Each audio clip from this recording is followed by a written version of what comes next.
Peace, and welcome to another episode of Elevate the Mic. I'm your host, Max Mupese. Today, we have a singer, songwriter, and beatmaker who goes by the name of Gioco. So without further ado, let us all welcome Gioco, and he's going to tell us a little bit more about his story. How you doing, man? I'm good. How are you? I'm feeling well. Thank you for having me.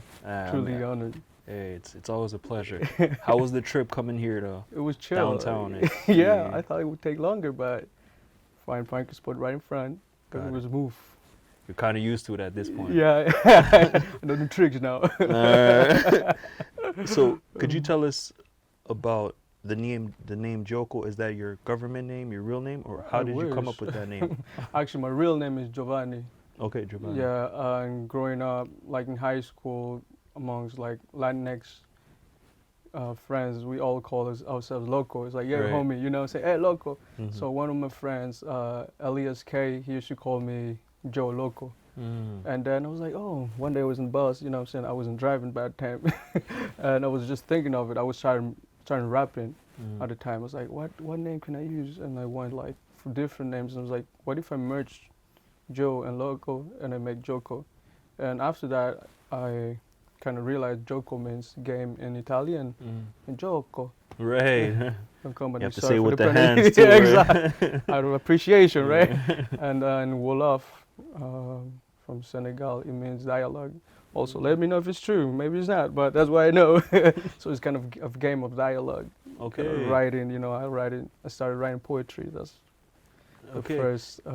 It's interesting what certain moments in our life could, define the Yeah. decisions we're gonna make in the long run. Entirely. Just a few moments that make you realize, okay, that name was something meaningful, and it's still meaningful to this day. Correct, and people know me as Gioco and they didn't even know my real name. They kind of like became part of my personality and who I am, like becoming that person. Okay. If that makes any sense, but yeah. Okay. And who are some of your early inspirations in music, or even in the entertainment industry? Oh growing up? man, I think it was first I think Coolio with Gangsta's Paradise and the movie, but I got introduced to that song with the TV show Dangerous Minds, right?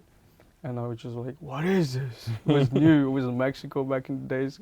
Didn't understand English. It was like mostly about the music, the energy. I think Coolio, and later I was really into dancehall music. So it was Sean Paul, Calibats, T.O.K., Elephant Man, and hip hop in Spanish, Teo Calderon, Mexicano, and but also rock, Korn, Limp Bizkit, Method Man, Tupac. So it was really growing up. After that, we moved to Montreal, so it was kind of like that. Like I am, this is like the French rap, so it was really a lot. So it's mostly rap and dancehall at the beginning. Okay, a fusion of all of that. Exactly. Okay, and it shaped your taste in music. It shaped your perspective in it. Entirely, yes. I was like growing up listening to reggae and dancehall music, learning. I don't say I speak patois. I'm not going to pretend, but it was like my first introduction. As I was learning English too. So sometimes it was just like my mouth kind of like was easier to pronounce certain things with the Jamaican accent. So it just kind of shaped my taste and what I like at that moment. Just the future of how approach music. It's almost like if music is a school of life to a certain extent, right? It 100%. teaches us how to express ourselves. It teaches us how to learn a new language. Exactly. It teaches us how to connect with your inner thoughts for the most part. So there's a lot of ways to look at it and really see it other than just a form of entertainment, right? It's deeper than that. Entirely, it's something spiritual, introspective a lot, and connecting to different realities. And I know it happened to you. You're going through a moment in your life, and there's a song that's describing what you're going through. It's like, did you write that for me? You know what I'm saying? You feel like hurt, less alone, and the people. And even though it's like doesn't come with a solution, but at least you feel connected to someone. And I agree. It's like that connection with all the cultures, other people, that gives you the opportunity to learn and expand, you know. Got it. And could you tell us a little bit more about your childhood? Because you said you were Yeah. born in Mexico, if I'm not mistaken. Mexican born, Canadian raised. So Okay. my childhood, without getting any deeper, right? Because generational trauma is deep, it's real. Yeah, we gotta break it. We gotta break that's it. that's the goal. We have That's to the break goal. it. That's what we're trying to do and honor the challenges of our ancestors and the tools they had, and probably they tried the best, but now we have to update the programming. But yeah, with a lot of love growing up, love from my grandmas, my aunties, my uncles, my parents, and I think they tried the best, but also was growing up in a dysfunctional family, so it kind of came with the challenges and how now I'm trying to heal from that. And I think Mexico is a beautiful country, but it comes also with the realities and some of the violence I got exposed to, and but also beautiful art, warming people, like, you know, it comes with there's a lot of contrast in the experience. And as I'm growing up and diving into those memories, trying to learn from that, but also embrace what is good and what it was challenging or we call negative, just understand where that come from. So I think growing up as a child has a lot of opposite emotions, and I felt free, but also felt in danger. I felt loved, but also I felt rejected. So now it's kind of putting that into perspective and grow from it. Okay, interesting. And how many siblings do you have? Are you the only child? The oldest, I have 2 sisters and Okay. 1 brother. Okay. So yeah. And the reason why I'm asking you this Yes. is I also want to ask you, what role did you play in your household? Because sometimes what happens is we tend to realize later that the role we played as a child in our household could shape the decisions we make in our life. Entirely, You know? man, and it's crazy. Well, I'm the oldest, so I kind of like, from my perspective, I don't know what my siblings could say or my parents could say, but it's mostly, I felt like a filter between, you know, protected, how can... Being the overprotector? Overprotector, right. Okay, correct. got it. Certain situations between my parents where I felt like I needed to protect my mother and became, replaced my dad. My dad used to work a lot too, so it's kind of like from my perspective again, the male figure for my brother and my sisters, you know.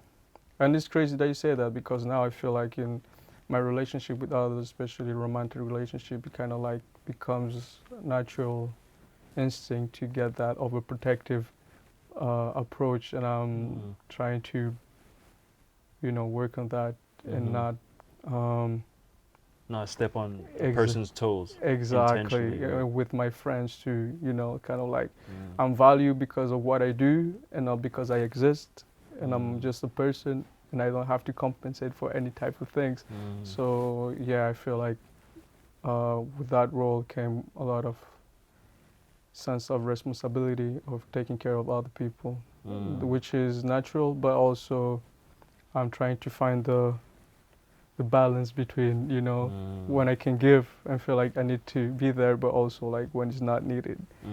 So yeah, it has a huge impact on how we grow up. Hey, we relate to other people. Tell me about it. Yeah, because you look at it from an introspect or from a third person's perspective. Correct. And tell yourself, okay, you know what, I may have took that role because of what happened in a specific moment in my life.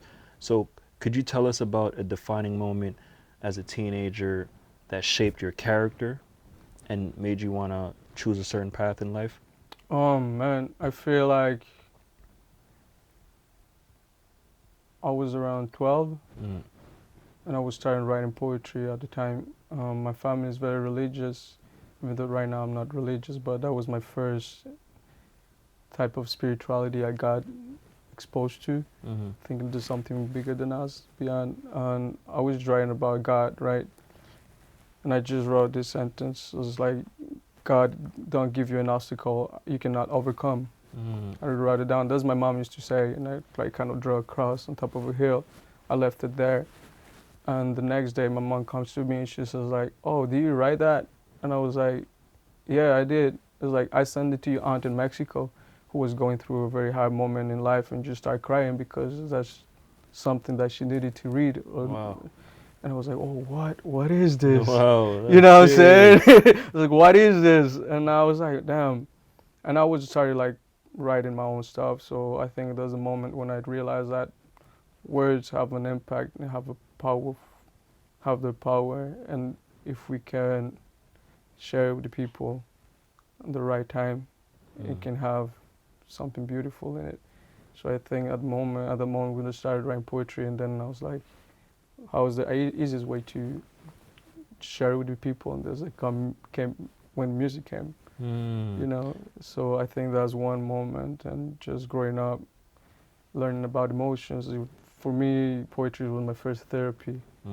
So I would just write a lot and then read it the next day, kind of introspective, like how I was feeling. And but I didn't have any tools at the moment, so I feel like later on, when I got introduced to different techniques of self-regulation, I was like, oh, okay, this is how you manage your emotions. You don't have to project them to people. Yes, So I think there's a yes. pivotal moment too when I could just use that.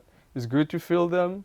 I was feeling it a lot, but I didn't know how to manage it in a healthier way. So having that knowledge also helped me to kind of create a better environment for me and people around me. It's important what you're saying, self-regulation, because we have to always remind ourselves that we're the main characters in our lives, right? Yes. We're the main characters. We're the most important people we're the most important person when you talk about yourself in your life. However, when you come across another person, you have to remind yourself that they're also the most important person in their life. So True. whatever they say, however they conduct themselves is how they feel about themselves. So you can't necessarily internalize everything that happens, quote unquote, to you, because it happens for you in another. Correct. Another way, right? Yeah, 100%. So could you tell us a little bit more? Because I had a chance to look at your page, your Instagram page, and what you've been doing.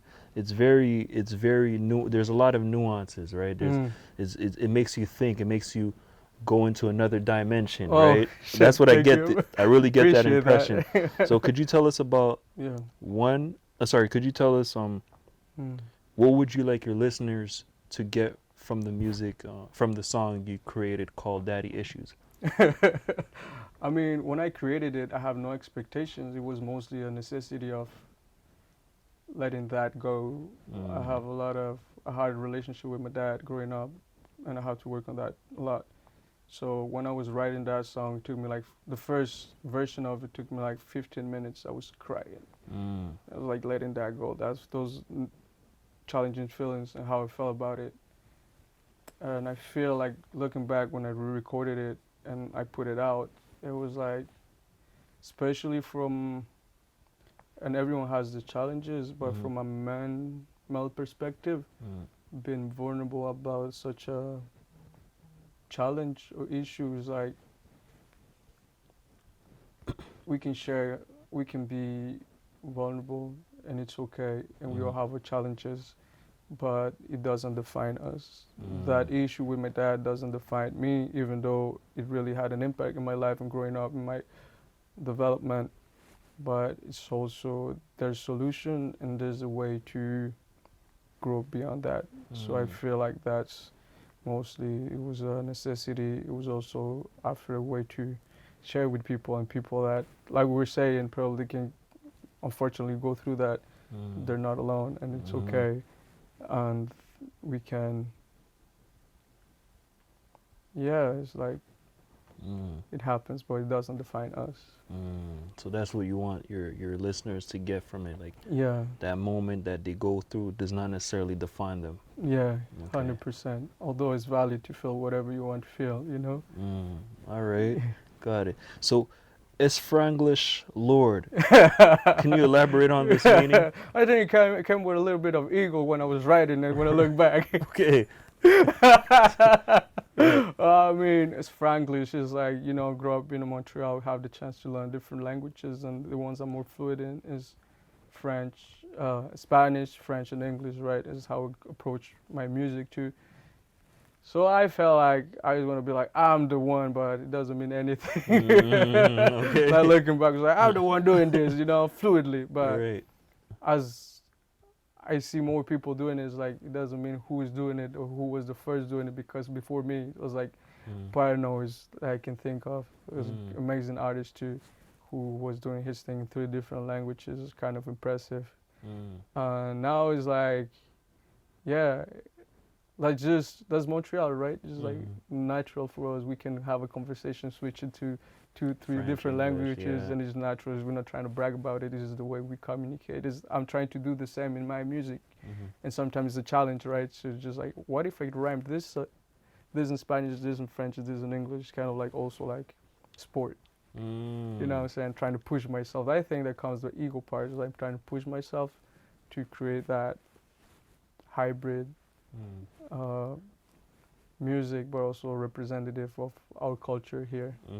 Which is good because it's an alter ego, and you need that healthy ego, right? That's a good. You need that I healthy think ego like just to perception remind of ego is yourself. like I always like. Right. We tend to think that, but there's healthy ego and then there's bad ego, Correct, however yes. we want to look at it. Yes. It's good because you're cheering yourself and Yeah. you know where you could push yourself or how far you could go. Entirely. It's not trying to compare myself to anyone. I'm trying to compare myself to myself. That's good. Yeah, but yeah, me to myself. You know what I'm saying? But, And if you had to describe your music style in a Mm. few words, how would you describe it? It's always a challenge too. I would say textures, fluidity, versatile. I have this condition called synesthesia. I don't know if you know about it. Never heard of it. No. Synesthesia is mainly when 2 or multiple senses intertwine or are connected. Let's say when I make music, when I listen to music, there's colors and shapes that come to my mind, right? So that kind of triggers that experience. So when I'm making music, it's mostly about like what shape I want to make, what textures I want to create, the colors. So it can go from R&B, cumbia, Afro-Latin rhythms to punk, trap, a very different styles, but it's also about the energy, and behind that is poetry. So if you take a look at the lyrics, you might think it's the same book, but musically it's different styles. So it just also, I just want to express myself and feel free. I don't like, maybe I have to work on it or not, but I don't like to be labeled in something. Right. Put in a box. Put in a box, you know what I'm saying? It's like, you're Latin artist, are you this or that? I'm just an artist, I'm just a person. Being free at what you do. Exactly. So that kind of translates to my music and what I'm trying to do. Okay. And because I saw that you were able to, you perform with a lot of artists, you open for a lot of artists. If I'm not mistaken, Gyptian. Yeah. And quite a few well-known artists, rather. What would you say is your proudest moment thus far in your career? Proudest moment in my career? Damn, that's a good question, but I feel like you mentioned Gyptian is interesting because I was, like I said, was mostly, at the time I was making a lot of dancehall music in Spanish, and the audience was mainly probably more Jamaican or like, for Jamaican artists. But when we did our thing, people embraced us. It was like, it was very cool to just feel that energy, being a guest in a community, being a guest in a genre, right? And coming from a place of appreciation, that was cool to just connect. And I feel also when I have the chance to work with my friend Eli on like a monthly event called Pachangon that now is transitioned into Sauce Piquante, and being the host of that event, and people coming to me after being like, oh, I really like what you do, thank you for sharing your energy, it made me feel more comfortable dancing because you kind of create that energy on stage. I think that's also a little bit what we were saying, right? Using music to connect and let people, it's like, for me, dancing when I go out is therapeutical, right? Mm. I just be in the moment. I can be there, just thinking of that, and if I can create that or share that with other people, and they can do the same, I think that's beautiful. Okay. And what is a current habit that helps you at this very moment improve your mindset and skill sets whenever you approach performing or making music? I think my mindset is, first of all, enjoying what I'm doing. If I'm not genuinely really enjoying it, I cannot translate it to people. I Right. could fake it, but to a certain extent. So I'm trying to have fun. What I'm performing, what I'm recording, sometimes I deal with anxiety, so that can be very challenging at moments. Even though I like what I do, there's this resistance that is always there, trying to be like, no, you're not good enough, blah, blah, blah, blah, you know what I'm saying? So I'm trying to just focus on my respiration, breathing exercises. When I do is anapana, it's like just be aware of when you're breathing without trying to control it, and ground myself and be like, yeah, this is gonna be fun. You're allowed to have fun. You're allowed to be there, and not put myself too much pressure or high expectations. Be present on what I'm doing. That's like helps me go through whatever I have to get done. Remembering that, things are just gonna happen the way it's supposed to happen and not 100%. carry too much weight on your shoulders. Exactly. Yeah. That's interesting. When we look at hip hop culture, what would you say at this very moment is something that inspires you to push yourself in the culture of hip hop, or even as an artist who was inspired by hip hop at one point, or still is? Yeah, definitely. Right. Hip hop is part of my initial, love. Music, fell in love with music through hip hop too. You know what I'm saying? And also having a big appreciation to the culture. And even though, like people would say, it goes different directions, where I think the fact that we can share our experiences, the fact that is people can is still relevant to this day, 50 years later. It's crazy. Is huge, right? It doesn't. I don't think it happens often in whatever genre, and it's still relevant. Yeah. It's crazy. So I think what I take from it is there's still room to explore. There's still room to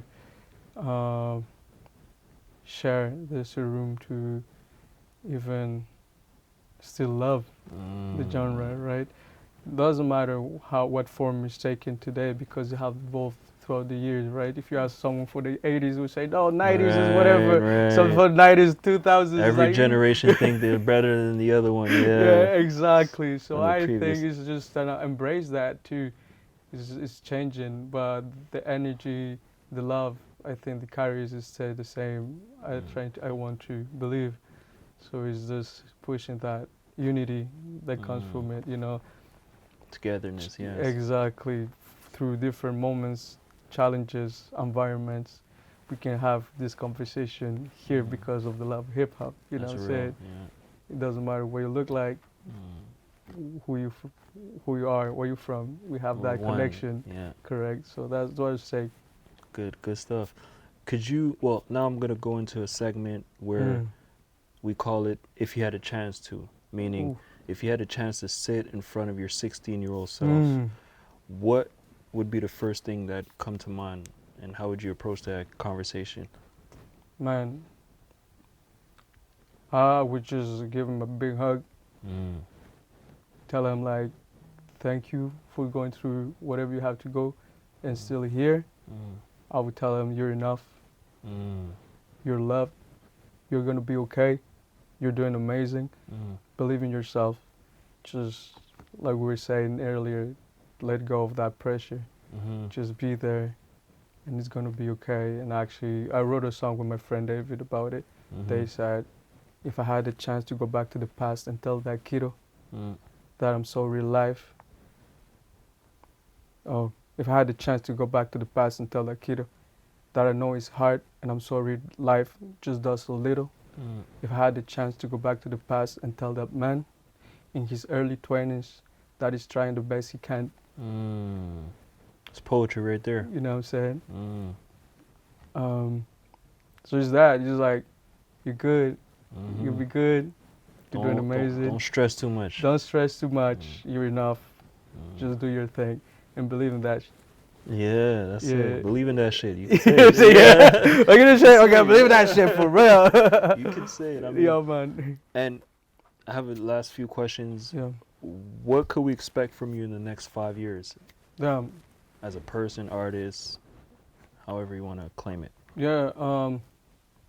As an artist, I think it's just I'm very in a transition moment where like I'm trying to approach music from a different aspect. I think I was using music to heal.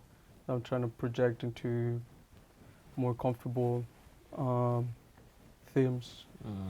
And finishing my album, I think, was one of the goals. And starting touring, going to different countries, Latin America, the United States, to create that connection.